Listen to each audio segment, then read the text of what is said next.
and welcome back to Wolf and Friends Gaming. We're doing another top 5. This time we're doing top 5 creepiest game followers. Of course, this one isn't a normal list because we're not focusing on one game.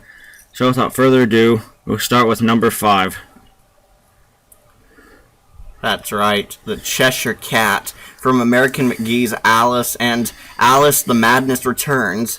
The Cheshire Cat is obviously unsettling of a character, even in the original story, but this game went all out and upped him even more on the creepy scale. The Cheshire Cat is actually an ally that helps Alice in the game, but that doesn't make him any less creepy considering that he's some kind of deformed cat that appears anywhere just to give you, the player, hints on what to do in the game. The Cheshire Cat only appears evil and sinister, but he's actually revealed to be good. Because, as I said, he's helping you in the game, basically. He's that follower who helps give you the advice needed if you want to continue on the story and you're lost on what to do.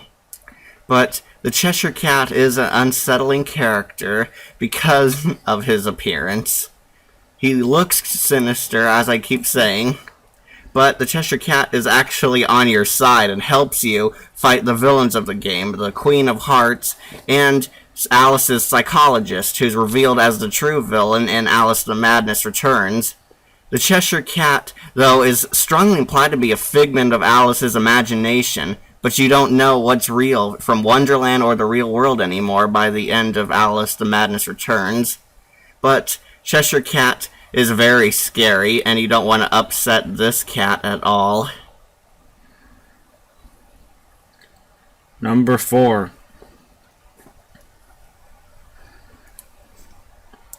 Viktor Reznov from Call of Duty Black Ops, the first one, not the second one. Viktor Reznov is an ally that your character Mason meets when he's trapped in a Russian prison called Vorkuta. He and Reznov team up to start a prison riot to break out of the prison, of course, and to get revenge on the villain Dragovich and Steiner.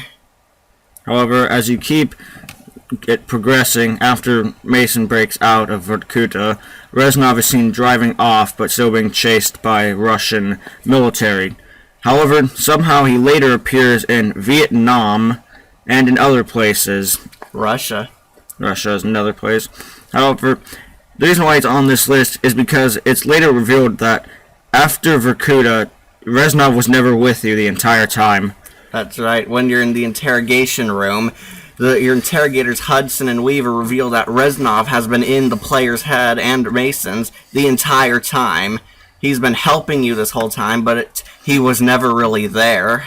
And it also, you probably would have expected something like this, sorry for repeating that, but you probably expected this when you're in the rat tunnels, and I think it's Vietnam still, and the guy you're with, as soon as Reznov drops down, the guy asks you what the hell is wrong with you, meaning that he doesn't see Reznov, only you do. And that goes with the same with Woods and Hudson later. Nobody can see him, only you. It later evolves to the point where once Mason and Reznov supposedly attack Steiner and execute him, that Mason finds out the truth, that Reznov was never there, yet he followed you throughout basically 80% of the game. So yeah, he's very creepy because, just like Cheshire Cat, you don't know when he's real or when he isn't. So in a way, Reznov finally got his revenge on Steiner. Of course, it was just in your head the entire time. Number 3. The character Aiden from Beyond Two Souls.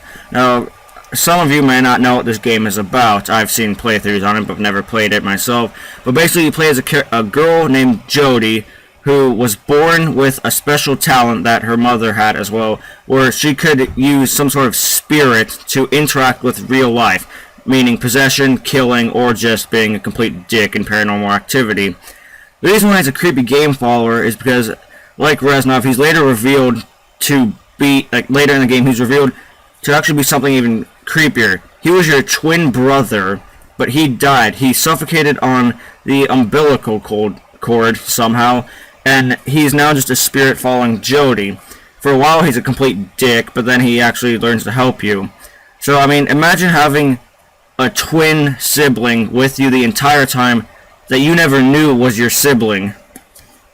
And that's why he's on this. He's with you throughout the entire game until the end, when you can either choose to be with him in eternity and let the world die, pretty much, or lose Aiden forever. So yeah, I mean, it's very creepy just to see, or not even be able to see a person, but you can still communicate with the person, and that you never knew who they were, and you never will, and then they just die. Scary, since he's not a solid, because the human mind cannot understand things they cannot completely see. You fear what you don't see. Number 2.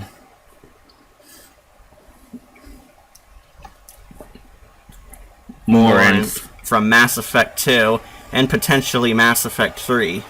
The thing about Morinth is, even though you're on a ship with crew surrounded by the worst criminal scum consisting of terrorists, assassins, and psychotic murderers, Morinth actually manages to stand out from all of those.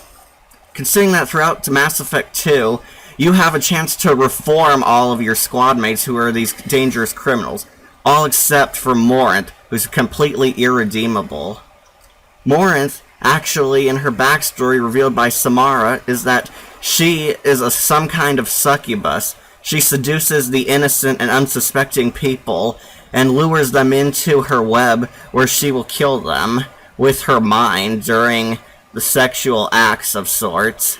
However, when you think you can reform her by killing Samara, she later kills you at the end. That's if you survived and you didn't lose a whole lot of people.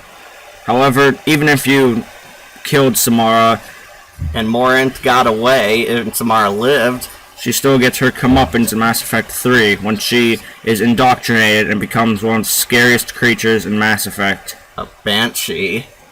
Those of you who are Paragon players who lost Morinth because you failed to catch her, or if you chose to kill Samara, don't worry, Morinth gets hers. So Paragon and Renegade players are satisfied when she gets an ironic death. Nevertheless, she's still creepy even after indoctrination. And now, our final one, number 1. Slender Man. You probably saw this coming. I mean, who has not heard of the game Slender, Slender the Arrival, Slender the 8 Pages, and all the other fan-based games based off of this? Although Slenderman is not a squad mate, a teammate, or a hallucination at all, he follows you everywhere you go in the game. You're never alone because Slender's always watching. And the creepiest part is that you don't know where he is at all. I mean, you could just be wandering in the forest and then just see the white figure, turn around, keep running, half an hour later reappears, and he keeps appearing randomly depending on how many pages you have. If you have 1, you might rarely see him. If you have about 7, he'll constantly be attacking you. In the first game, however, you could never win, because even if you got the 8 pages, that's it. I mean, there's no game over, there's no victory screen. You just continue to wander, and Slender will appear to kill you every time. It's even creepier in Slender the Arrival when they actually give him a backstory, sort of. Sort of. As I said before, the human mind fears what it doesn't comprehend, and Slender is definitely an enigma wrapped inside a puzzle. However, the reason why he's also a follower is that, like I said, all the fan-based games based around him, people could retexture him, redraw him, there's a whole bunch of deviant art or just random art about him, and I mean, he's just this weird phenomena that everybody knows and everybody fears. Slender's always watching you, always following you, and he will eventually get you. There's no way to defeat him. There's no way to stop him. I mean, even the page is making creepy. Always watches with no eyes, don't look behind you, he's always there, yada yada yada. I mean, he will always follow you no matter what. And people have even claimed to see him in real life, so is it true or false? We don't know. But Slenderman could be watching you. He could be right behind you right now as you're watching this video. So, would like to thank you for watching again. Please continue to like, subscribe, comment, and favorite, I think is another option. So, thanks for watching, and goodbye.